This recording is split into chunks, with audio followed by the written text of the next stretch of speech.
الحمد لله رب العالمين وبه نستعين على أمور الدنيا والدين والصلاة والسلام على أشرف الأنبياء والمرسلين سيدنا وحبيبنا وشفيعنا ومولانا محمد الأمين وعلى آله وصحبه إلى يوم الدين أما بعد سبحانك لا علم لنا إلا ما علمتنا إنك أنت العليم الحكيم وتب علينا إنك أنت التواب الرحيم ولا عدوان إلا على الظالمين لا حول ولا قوة إلا بالله العلي العظيم العزيز الكريم عدد كل حرف كتب ويكتب أبد الآبدين ودهر الداهرين قال رضي الله عنه لا تسألن بني آدم حاجة وسل الذي أبوابه لا تحجب الله يغضب إن تركت سؤاله وبنو آدم حين يسأل يغضب. Jamaah rahimakumullah, masih tentang rahasia Bismillahirrahmanirrahim, yang mana kemarin telah kita bahas tentang Ar-Rahman, artinya orang yang sangat luas rahmatnya dan rahmat kasih sayangnya meliputi seluruh makhluknya. Maka sepatutnya bagi tiap orang untuk mengasihi saudaranya. Jadi supaya kita mendapatkan kasih sayang Allah, hendaklah kita sesama kita, apalagi seagama, apalagi saudara, apalagi masih ada pertalian darah keluarga, hendaklah berkasih sayangan. Ka'bul Akhbar berkata, tertulis di dalam kitab Injil, wahai anak Adam, sebagaimana engkau mengasihi, seperti itulah engkau akan dikasihi. Jadi kayak apa kita dengan sesama bersayangan, berkasih-kasihan, begitu juga Allah sangat sayang kepada kita. Tapi ketika si hamba ini bermusuh-musuhan, ya, berpecah belah dan sebagainya, begitu juga Allah murka kepadanya. Jadi tolak ukur kasih sayang Allah kepada si hamba, bagaimana kita kasih sayang kita kepada sesama, keluarga, tetangga, kawan dan lain-lain.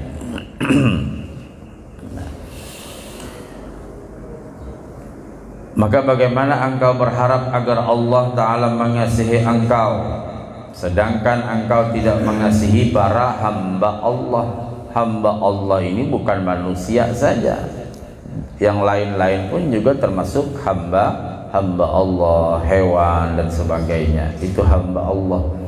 Jadi hendaklah kita selalu mengasihi, ya. Arti mengasihi itu, umpama kita memelihara hewan, nah, tunaikan hak-haknya, makanan, minumannya, kesehatannya dan seterusnya. Itu termasuk bagian dari cara kita mengasihi mereka dan yang lainnya. Sekarang Ar-Rahim. Ar-Rahim artinya yang sangat luas rahmatnya, dengan berbagai macam nikmat yang halus, ya. Kalau tadi kasih sayang secara umum, kalau ini Ar-Rahim, nikmat yang halus-halus, artinya kasih sayang Allah, rahmatnya yang begitu luas, yang paling kecil sedikit pun dan khusus. Nah, dan orang yang apabila dia minta, dia akan memberi. Ini salah satu di antara sifat Ar-Rahim. Jadi bila orang itu sudah dapat mentransfer daripada sifat Allah Ar-Rahim, maka orang itu di antara sifatnya pemurah. Dia akan memberi. Dan apabila dia tidak diminta maka dia akan marah. Ini salah satu di antara sifat Ar-Rahim. Makanya dalam terjemahan bahasa Jawa, bismillahi kelawan menyebut asma-Ni Gusti Allah, sifati Gusti Allah Ar-Rahman. Jadi sifat Ar-Rahman itu kang maha welas ing dalam dunya. Artinya kalau bahasa kita, sifat Ar-Rahman itu kasih sayang Allah di dunia. Di dunia ini siapapun dikasih sayang, diberi kasih sayang oleh Allah. Mau dia maksiatkah, mau dia beribadahkah, mau dia Islamkah, kadakah, sama berataan diberi Allah kasih sayang. Makanya jangan heran melihat orang ini maksiat, orang ini kada beribadah, rezekinya bagus betul. Nah itu Allah kasih sayang semuanya. Tapi nanti Ar-Rahim, Ar-Rahim. Nah ini kalau dalam terjemahan itu kang maha welas ing akhirat balaqo. Artinya hanya orang-orang tertentu yang mendapatkan kasih sayang kapan? Nanti di sana di akhirat. Nah salah satu di antara orang yang beriman kepada Ar-Rahim akan menimbulkan akhlak apa? Pemurah. Bila dimintai, Sidin kada pernah menolak, bahkan beliau marah kalau nggak dimintai. Nah, beda dengan kita. Mungkin kita dimintai, berpikir kada dimintai, alhamdulillah. Nah, begitu lewat celengan, alhamdulillah.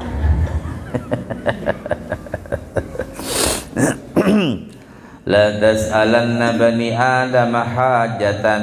Ada satu syair disebutkan, jangan engkau memohon hajatmu kepada anak-anak Adam, maksudnya manusia. Wasalil ladzi abawamuhu la tuhjab, dan mintalah kepada orang yang pintu-pintunya tidak pernah tertutup. Jadi jangan minta kepada anak Adam, jangan kita meminta kepada manusia, tapi mintalah kepada zat yang pintunya nggak pernah tertutup. Nah, makanya kalau di Dalwa itu istilahnya kalau tutup pendaftaran, jadi ujar Ustaz Ismail tutup cuman belum dikunci. Jadi kalau khawatir bagamatan lah, karena Abu Yazin ini orang yang penyayangan dengan murid, penyayangan betul sama murid ya. Apalagi kalau sudah sampai MTS hendak berhenti, wah tidak pernah beliau izinkan, asal berizin. Tapi amun nang bolos hilang seorang itu lain kisah. Karena pencontoh akhlak Habib Hasan ini orang penyayangan betul dengan murid. Jadi ada cerita diceritakan Ustaz Ismail ya, akhlaknya Habib Hasan ini, pendiri Pondok Dalwa. Jadi ada santri yang namanya usaha orang tua ya biasalah bangkrut, kadang turun naik kan usaha itu. Maka si anak ini kelas 3 sanawiyah. Karena kalau sudah kelas 3 sanawiyah itu semua kibar namanya, besar sudah. Karena mulai madrasah, mulai ibtidak kan. Jadi kalau seberapapun dari luar ketika dites nanti untuk pondok, kalau untuk sekolah umumnya ya tergantung. Ya, ada yang kuliah, walaupun nanti untuk pondoknya paling kelas 3 MTS, mungkin karena dari pondok juga, tapi kuliah ya tetap aja biasa. Jadi mau berhenti padahal sudah kelas 3 sanawiyah. Karena nanti kelas 1 aliyah, kelas 2 aliyah mursal, kelas 3 mengabdi. Nah sudah selesai, hampir selesai sudah. Dia berhenti. Dia orang Banyuwangi, ini mungkin anak saya mau saya berhentikan. Kenapa? Kata Habib Hasan, saya sudah tidak mampu lagi, Bib. Ya, orang Madura kan, tidak mampu lagi, Bib. Saya. Kenapa tidak mampu? Ya usahanya macet, Bib. Itu orang Madura ini. Usaha macet. Oh gitu. Terus jadi mau saya berhentikan, anak saya tidak mampu lagi sekolah, Bib. Terus ya mau bantu-bantu saya kerja di rumah. Kalau bantu sampean kerja di rumah apa pasti ada rezekinya. Ya paling tidak bayar lagi sekolahnya, Beb. Apa ya Habib Hasan? Tidak saya izinkan berhenti. Loh, Bagaimana bayarannya ini? SPP apa macam, kitab apa macam. Sudah saya hutangi. Jadi sama Habib Hasan dihutangi itu 3 tahun dihutangi, ditulis, dicatat SPP-nya, kitabnya, semua dicatat. Kamu udah usah mikir, yang penting anakmu jangan berhenti. Saya hutangi. Kalau nanti dia sanggup bayar, saya terima. Kalau nggak sanggup nanti di akhirat aja. Wah, orang Madura kan, wah saya malu Bib sama Kiai begitu. Akhirnya ya sudah, ceritanya anak ini tetap tidak berhenti. Karena Habib sayang betul sama seluruh santrinya, mau Habib mau ndak Habib, beliau nggak pernah pilih kasih. Ringkas cerita, terus sekolah sampai tamat aliyah.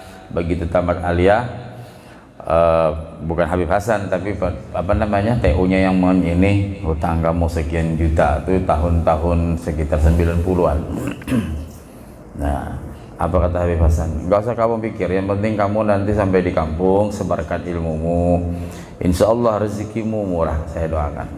Ringkas cerita, pulanglah dia, mengabdilah di masyarakat dengan berbagai macam mungkin aktivitas di masyarakat, apa dakwah apa macam. Subhanallah, kurang lebih setahun balik dia. Bilang lagi ke Habib Hasan dengan membayar tadi, bahkan diberi pulang hadiah. Nah, itu contoh salah satu seorang murabbi. Arti murabbi itu pembimbing, pendidik yang sayang betul kepada murid-muridnya. Jadi nggak pernah kata-kata berhenti. Makanya sekarang diteruskan oleh Abu Yazid, para santri itu paling takut sudah kalau berhadapan dengan Abu Yazid. Mau berhenti atau mau sekolah ke Hadramaut nggak bisa, kecuali memang restu beliau. Nah, itu contoh manusia yang diberikan Allah sifat ar-rahimnya, artinya ditransfer sifat ar-rahimnya.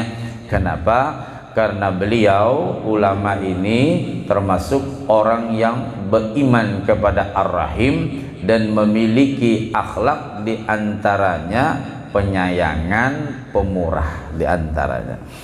Karena tadi jangan engkau meminta kepada anak-anak Adam, dan mintalah kepada orang yang pintu-pintunya tidak pernah tertutup. Allahu yaghdabu in tarakta su'alah. Allah akan marah jika engkau meninggalkan meminta kepadanya. Allah sarik bila kita kada meminta. Makanya dikatakan oleh Syekh Abdul Qadir Jailani, orang yang kada berdoa itu orang yang sombong. Pembualan. Assalamualaikum hilang dah, HP jangan dipegang. Wirid ndak, zikir ndak, apalagi berdoa. Itu orang yang sombong. Makanya dalam kitab Tanqihul Qaul, Syekh Abdul Qadir Jailani berkata, beruntunglah seseorang dan rugilah seseorang. Lalu para muridnya bertanya, ya Syekh, siapa yang beruntung, siapa yang rugi? Yang beruntung dikala dia mendapatkan apapun, dia tidak pernah bermunajat, dia tidak pernah meninggalkan bermunajat kepada Allah. Mau dapat nikmat, mau musibah, mau apa, terus dia bermunajat kepada Allah, memohon kepada Allah. Apalagi dalam ibadah, karena salah satu di antara kabulnya doa itu adalah inda duburis sholah, setelah selesai sembahyang. Jangan tidak berdoa sembahyang qabliyah ba'diyah, walaupun tidak bawirid Fatihah, baca Rabbana Atina kah, yang penting berdoa. Salat tahiyatul masjid, walaupun tidak tahu bacaan doa apa, pokoknya baca doa selamat kah, yang penting doa. Kan dia tiap salat sunat itu ada tuntunan doanya, ini ada juga enggak, seperti qabliyah ba'diyah kan enggak. Nah, jadi kalau enggak ya sudah, baca apa yang kita bisa baca ya, doa apakah hendak supaya lakas kawin ke apa, kan kabul doanya. Nah, jadi jangan engkau meninggalkan meminta kepadanya. Wa banu Adam hina yus'al yaghdab, sedangkan anak Adam atau manusia akan marah ketika dimintai. Itu bedanya. Allah sarik kalau kada dimintai, manusia sarik kalau dimintai. Bila kada dimintai, alhamdulillah. Ikam dapat gak proposal apa? Itu kayaknya ada acara kena di masjid. Kedada bang, alhamdulillah dapat bungol benar gitu. Orang hendak dapat masuk surga dengan paling kada, ya Banjar membuat sedikit kah, yang penting ikut andil bagian. Ini kada makannya jenang genjang. Diriwayatkan dari Nabi sallallahu alaihi wasallam, baginda Rasul sallallahu alaihi wasallam, ujar sidin, pada malam aku diisrakan ke langit, diperlihatkan kepadaku seluruh surga, lalu aku melihat di dalamnya ada 4 sungai, satu sungai daripada air, satu sungai daripada air susu, satu sungai daripada air khamar, dan satu sungai daripada madu. Ini di hari kiamat khamar tuh aman aja lagi, kita di sini aja nang kada boleh ya, di sana kita aman, labelnya halal pada saat. Hah, maksud di dalam surga ada sungai khamar ya, ada semua lengkap ya, tapi tidak seperti di sini bisa memabukkan anda. Nah, satu sungai yang daripada susu, khamar, dan dari madu. Maka aku pun bertanya, wahai Jibril, dari mana datangnya sungai-sungai ini dan kemana sungai-sungai ini mengalir? Ujar Rasulullah, Jibril, ini sungai 4 macam sungai ini, nah kan di surga kan jannatu adnin tajri min tahtihal anhar, ada sungai. Kalau di sini ada sungai Mahakam, di sana ada juga sungainya, ada sungai Mahakam, apalagi Barito kah, apalagi sungai Kapuas. Nah, sungai Mosi Bahari Mahapal itu. Sungai Mahakam letaknya di Kalimantan Timur, sungai Mosi di Palembang. Oh, begitu sudah ke Palembang, oh nang ini sungai Mosi ini nih, oh nang ini sungai Kapuas. Sungai Dama letaknya di bawah Gunung Mangga. Banyak sungai yang berapa, sungai Keledang, apalagi sungai Pinang. Kalau sungai Pinang ada sungai Bahari lah, apalagi banyak sungai-sungai ya. Kalau di Mentapura ada sungai Sipai, banyak sungai Tuan, sungai-sungai macam-macam. Nah, artinya menunjukkan bahwa di sorga pun juga ada sungai. Lalu ujar Rasulullah, Jibril, dari mana datangnya sungai-sungai ini dan kemana sungai-sungai ini mengalir? Jibril berkata, dia mengalir ke telaga Kautsar, dan aku tidak tahu dari mana dia datang. Jibril pun tidak tahu dari mana datangnya sungai tadi. Maka berdoalah engkau kepada Allah agar dia memberitahukannya kepadamu atau memperlihatkannya kepadamu. Ujar Jibril kepada Rasulullah SAW. Lalu beliau pun berdoa kepada Tuhan, kepada Allah. Maka datanglah seorang malaikat, lalu dia mengucapkan salam kepada Nabiullah sallallahu alaihi wasallam. Kemudian dia berkata, wahai Muhammad sallallahu alaihi wasallam, pejamkanlah kedua matamu. Lalu beliau berkata, maka aku pun memejamkan kedua mataku. Kemudian malaikat itu berkata, bukalah kedua matamu. Maka aku pun membukanya. Maka ternyata aku berada di sisi sebuah pohon kayu, dan aku melihat satu kubah dari permata yang putih, dan dia memiliki satu pintu dari emas merah dan kunci, yang andaikan seluruh apa yang ada di bumi daripada jin dan manusia diletakkan pada kubah itu, niscaya adalah mereka laksana seekor burung yang duduk bertengger di atas sebuah gunung. Sabarataan manusia, jin dan sedunia aneh diletakkan di kubah itu, nang kayak burung aja. Artinya betapa besarnya kubah tadi ya bu, ganal benar kubahnya. Lalu aku melihat 4 sungai itu keluar dari bawah kubah itu.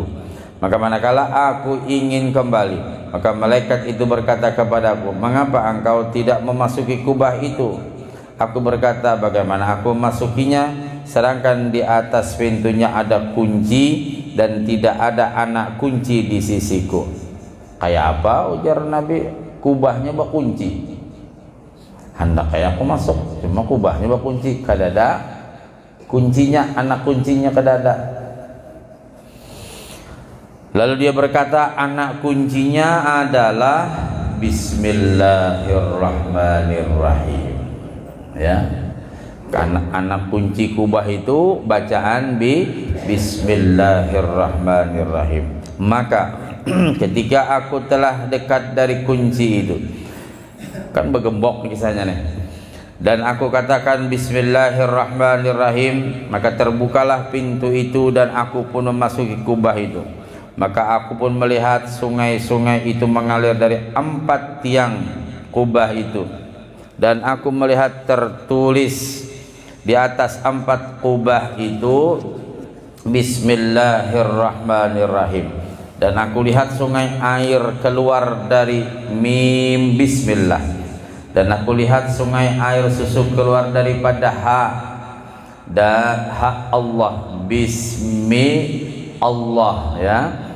Dan sungai khamar keluar daripada mim Ar-Rahman, dan sungai madu keluar daripada mim Ar-Rahim. Jadi Bismillah, Bismi dari air, ya, air susu, ha khamar, Ar-Rahman madu, dan mim daripada keluarnya air tadi, ya. Maka aku pun mengetahui bahwa asal keempat sungai itu dari basmalah. Dari apa tadi? Bismillahirrahmanirrahim. Nah, jadi di situ rahasianya kita supaya jangan sampai lupa membaca Bismillahirrahmanirrahim. Apapun pekerjaan, ya, memulai apapun, supaya kita dapat air 4 macam tadi. Ada air, ada susu, ada khamar, ada madu. Ya, supaya dapat itu berataan. Artinya kalau untuk mendapatkan itu dia mesti masuk ke dalam surga. Yang air tadi mengalir asal usulnya bersumber dari kubah dalam kubah tadi, dan di dalam kubah itu pada waktu itu kubah itu besar betul, ya. Kalau seandainya dikumpulkan jin, manusia dan seluruh dunia ini, ada di atas kubah modelnya kayak burung aja, halus. Ini ibaratnya kubah di atas halus saja, saking besarnya kubah. Dan ada kuncinya, sehingga Nabi bertanya, kayak apa aku hendak masuk? Nah, Nabi hendak bulik sudah, ujar nang malaikat tuh, kan hendak masuk kah? Aku nih hendak kayak masuk, cuma kuncinya mana? Kuncinya, ujar malaikat itu adalah Bismillahirrahmanirrahim. Apa hikmah kisah ini? Jangan sampai kita meninggalkan membaca itu. Jadi setiap pekerjaan yang baik, terutama jangan kelompok ibu pembungkus. Begitu sudah membungkus lumpia orang, Bismillahirrahmanirrahim. Mudahan Mahadi jangan melihat aku di sini. Ya.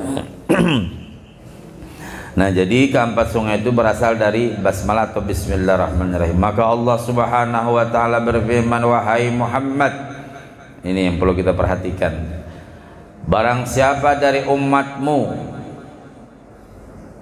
ujar Allah dalam hadis qudsi ini, barang siapa dari umatmu yang menyebutku dengan nama-nama ini, dengan nama-nama Allah Ar-Rahman dan Ar-Rahim, ya, dengan menyebutku dengan nama-nama ini dengan hati yang ikhlas, Bismillahirrahmanirrahim. Apakah pokoknya Bismillahirrahmanirrahim, dan bersih dari riya. Tidak ada pengen pamer apa macam, betul-betul dia mengharap ridha Allah. Dan dia mengatakan Bismillahirrahmanirrahim, maka aku akan memberi minum kepadanya dari sungai-sungai itu, ya. Nah, jadi bila kita membaca Bismillahirrahmanirrahim, hikmahnya pertama mengikuti Rasulullah. Hikmah yang kedua dapat keberkahan. Hikmah yang ketiga kita menyebut nama Allah Ar-Rahman dan Ar-Rahim sifatnya. Karena seluruh nama Allah yang paling afdal adalah Allah. Karena ujar Imam Ghazali, barang siapa yang mengata Allah sama dia menyebut nama Allah sabarataan. Kita nggak tahu jumlahnya. Kita yang tahu kan cuma 99 aja. Ya. Sudah pernah saya sampaikan bahwa nama-nama Allah ini satu, hanya Allah yang tahu. Berapa jumlahnya hanya Allah yang tahu. Malaikat, Nabi tidak ada yang tahu. Kelompok yang kedua, nama-nama Allah yang Allah tahu dan malaikat tahu, Nabi tidak tahu. Kelompok yang ketiga, nama Allah malaikat tahu, Nabi tahu, manusia makhluk tidak tahu. Nah, kita ini kan ke kelompok keempat. Allah tahu nama-namanya, malaikat tahu, Nabi tahu, kita alhamdulillah tahu. Di mana taunya? Di dalam Al-Qur'an yang berjumlah 99. Makanya barang siapa yang membaca atau mengamalkan, apalagi hafal, ya, apalagi hafal yang 99, apa kata Abu Hurairah, hadis Rasul ini, dakhalal jannah. Maksudnya membaca saja sudah barokah, apalagi membaca, memahami. Tahu Ar-Rahman, kasih sayang. Sudah tahu kasih sayang, bagaimana dia mengaplikasikan atau mengamalkan kalau bahasa kita sifat kasih sayang kepada kita sesama, banding sanakan, jangan bacakut. Tahu bacakut, Bu? Ya. Nang sepabrik aja bacakut, apa lagi kalau sepabrik, ya. Tahu sepabrik, ya. Banding sanak bakalahian. Kenapa bakalahian? Gara-gara warisan. Ya Allah, banyak juga. Peibadah berataan orangnya, penyalawat berataan, bermajlis berataan. Tapi kalau sudah urusan harta, bacakut cuy sih. Nah, ya. Banding sanak tuh, saumah sababa tuh, nang kuitan. Ketika masa kecil kita bisa anak masing-masing, nggak pernah kita pilih-pilih, nggak pernah kita pilih kasih, sama aja anak, lelaki ke bibi nikah sama aja anak, kita memberi anak juga berat sama aja. Tapi ketika kita sudah kadadaan, nah bakal lahian ninya, nauzubillah, mudah anak itu kita beriman berataan, ya. Nah, jadi supaya kita mendapatkan kasih sayang Allah, bagaimana kita dapat membuktikan, artinya kita tuh mengamalkan kasih sayang kita dengan keluarga, tetangga. Keluarga itu ada keluarga dekat, ada keluarga jauh, dan semuanya. Nah, di dalam sebuah hadis, tidak akan ditolak doa yang awalnya Bismillahirrahmanirrahim. Jadi bila hendak berdoa, jangan kada membaca Bismillahirrahmanirrahim. Ujar Fatihah, waladhdallin, amin. Bismillahirrahmanirrahim, alhamdulillahirabbil alamin, Allahumma. Jangan nong begitu Fatihah, waladhdallin, amin. Allahumma inna nas'aluka salamatan fiddin. Ini mantap lagunya. Inna nastabiduka wa nastaudiuka dinana wa ampusana wa ahlana wa amwalana wa kulla syai'in a'taitana. Itu lagu bibinian gurimi sama di mana-mana ya. Bagus-bagus baca Bismillahirrahmanirrahim, alhamdulillahirabbil alamin, Allahumma shalli wa sallim, dan seterusnya, ya. Karena bila membaca itu kada akan ditolak. Dan pembicaraan tentang rahasia-rahasia basmalah itu tidak dapat untuk dibatasi. Kada kawak dibatasi saking besar luasnya Bismillahirrahmanirrahim. Di sini Sayyid Bakri Ad-Dimyati hanya menjelaskan sedikit. Ada lagi pembahasan Bismillah itu nang besar, maksudnya nang luas lagi. Supaya apa? Supaya kita ini jangan kada ingat membaca Bismillahirrahmanirrahim, ya. Jadi apa aja gawian dah membuka kunci sepeda motor, Bismillahirrahmanirrahim, semua pakai Bismillahirrahmanirrahim. Wabillahi taufiq. Alhamdulillahil muwafiqi lil ula hamdan yuwafi birrahul mutakamila. Segala puji bagi Allah yang memberikan taufik untuk menghasilkan sebab-sebab yang menyampaikan derajat yang tinggi sebagai satu pujian yang mencukupi dan mengimbangi segala kebaikan dan pemberiannya yang sempurna. Nah, setelah bismillah lalu kita membaca alhamdulillah. Ini kitab ini masih awal-awal ya. Penjelasannya, sesudah beliau mendatangkan dengan basmalah, maka kedua kalinya beliau di sini pengarang kitab ini, beliau memuji dengan ucapan hamdalah atau alhamdulillah, karena mengikut dengan kitab Al-Quran dan mengamalkan sabda Nabi sallallahu alaihi wasallam. Al-Quran pertama bismillahirrahmanirrahim, itu diikuti lagi alhamdulillahi rabbil alamin. Nah, sesungguhnya Allah subhanahu wa ta'ala suka dipuji. Ujar Rasulullah, Allah tuh senang benar dipuji. Cara kita memuji dengan kalimat tahmid, alhamdulillah. Kayak apa kabar piancil? Alhamdulillah sehat. Nah, memuji kepada Allah artinya segala puji bagi Allah, aku sehat. Berarti sehatnya aku ini atau saya ini karena Allah, bukan karena herbal, bukan karena terapi. Banyaknya yang terapi matian juga. Iya. Nah, jadi sehatnya kita alhamdulillah. Ad-Dailami mengeluarkan hadis yang marfu', ya. Sesungguhnya Allah Ta'ala menyukai pujian. Allah senang benar dipuji. Makanya kita jangan sampai lupa lagi baca alhamdulillah bila bertemuan di manakah. Kayak apa kabar? Alhamdulillah.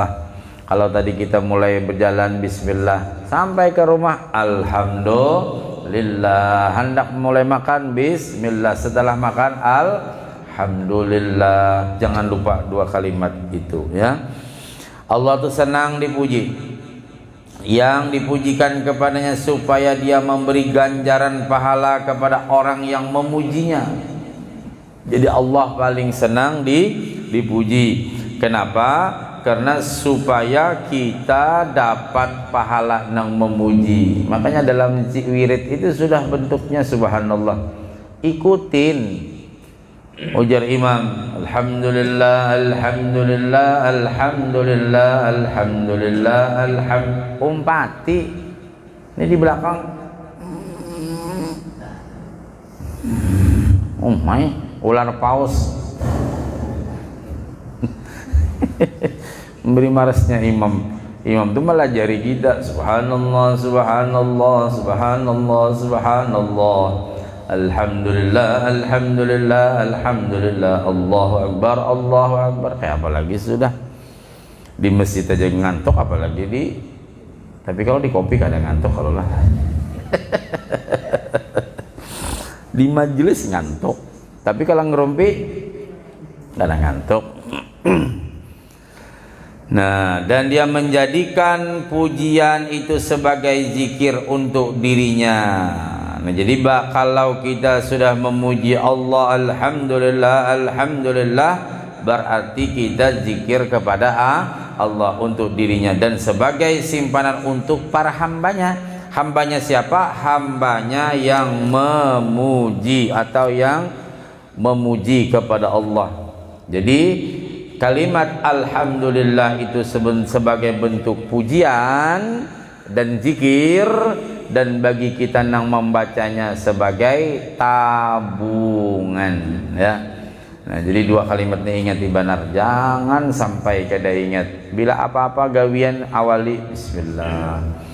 Hendak pada tapas membuat ke mesin cuci bismillahirrahmanirrahim. Selesai buat tar keruk. Langsung dikeringkan, selesai. Buang ambil alhamdulillah. Nah gitu. Hendak menyang iwak ya bu.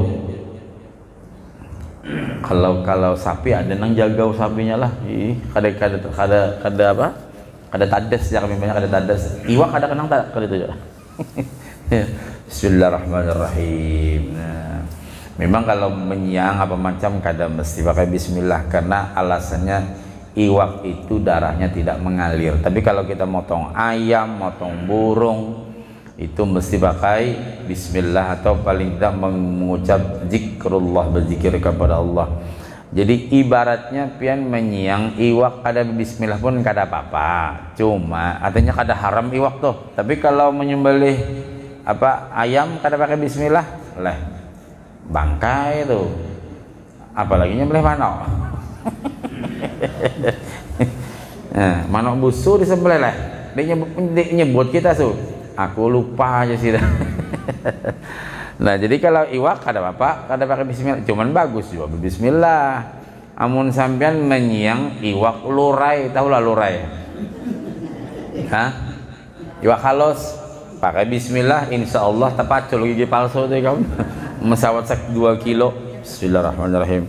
Bismillahirrahmanirrahim. Oh, main banyak. Itu nang besiang. Amun nang halus benar kan ada besiang ya. Nah, jadi kenapa guru kita menyiang iwak kada mesti itu. Artinya kada tak masuk. Kalau bang pas pas waktu menyiang iwak kada menyambat bismillah lo iwaknya jadi bangkai ya enggak. Karena alasannya darahnya kada mengalir. Itu dalam kitab Bulughul Maram ada disebutkan demikian. Mudahan bertahan panjang umur, sehat badan, murah rezeki, anak cucu kita beriman saleh salehah, dan kita sekeluargaan selamat dunia akhirat. Wafatnya kita pada waktunya mudahan husnul khatimah. Ala hadhihi niyya wa ala niyatin salihah ila hadratin nabiy al-fatihah. Bismillahirrahmanirrahim. Ar-Rahmanir-Rahim. Maliki yaumiddin. Ya Allah.